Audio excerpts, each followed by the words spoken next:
دوستو، ملکل موت حضرت اسرائیل علیہ السلام جب حضرت ابراہیم علیہ السلام کی روح قبض کرنے کے لیے حاضر ہوئے تو حضرت ابراہیم علیہ السلام فرمانے لگے، اسرائیل، کیا کوئی خلیل بھی اپنے خلیل کی روح قبض کرتا ہے؟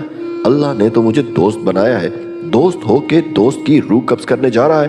حضرت اسرائیل علیہ السلام نے ارادہ چھوڑا اور حضرت ابراہیم کا وہ جملہ لے کر رب کی بارگاہ میں حاضر ہوئے۔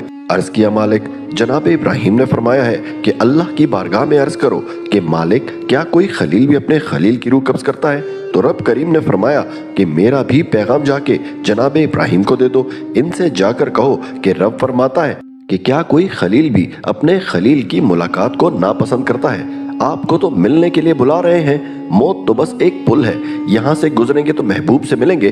ملکل موت پیغام لے کر آئے اور کہا ہے، اللہ کے خلیل، رب فرماتا ہے کیا خلیل بھی خلیل کی ملاقات کو انکار کرتا ہے؟